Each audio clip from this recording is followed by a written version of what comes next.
Hey guys, this is Sam. I'm going to put out a little tutorial for doing some basic armoring work and show some ways to get some good results with simple tools. If you see here, we've got a pencil for marking things, a couple of different files, two different kinds of snips. Got some regular old nails up here, galvanized. Use those for doing rivets when we need to. Some good high-speed drill bits, nice pair of diagonal cutters. Got a cheapy drill here with a nice drill bit on it. Got about 4 different hammers we're going to use here. Each one of them is a little bit different. Obviously you need a pair of gloves, safety goggles, even ear protection is okay. Highly recommended. The only thing here that's been modified from its original form is the hammers.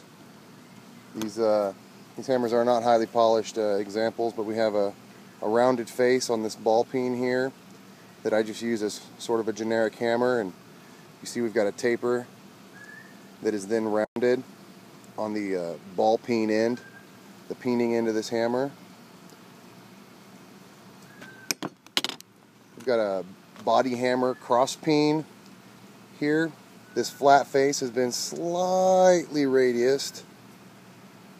This back cross peen end has had the sharp edges taken off, but it's pretty much flat on this crossed edge here. A heavier cross peen hammer that has a flatter face with just the edges taken off. And then this ball peen end, the big ball peen end here, has just been rounded off, any edges taken off. This is what I normally use for pounding rivets. This is a hammer I use a lot. This has a dishing face. You can see it's very rounded on one end of this baby sledge.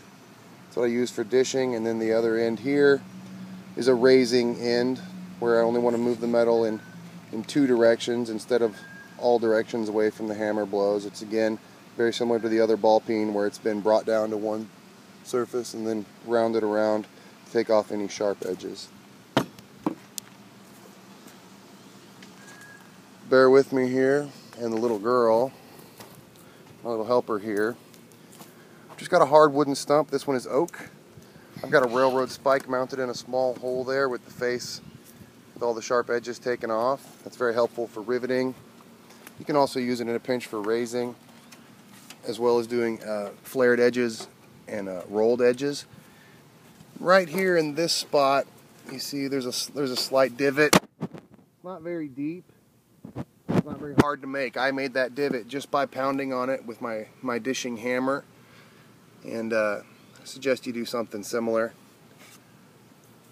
and you'll be able to get some pretty decent dishing results. Obviously, safety is a concern. Don't leave sharp pieces of metal around for your daughter to grab a hold of, like I do. Just showing the basic tools here. We're going to get a better idea of what we need. You don't need a whole lot beyond this to get started, obviously, other than some steel. But just a few simple hammers you can find at any hardware store, ground down, a drill, some files, some cutting tools. I have a ball stake here made from a trailer hitch. It's been welded down into a piece of steel pipe. And I can squeeze it in this jaw vise here, but it's not very stable there. But there's a lot of different things you can use this for. You can drill a hole in a big stump and mount it to that and use it as a pretty decent stake for doing a lot of different things.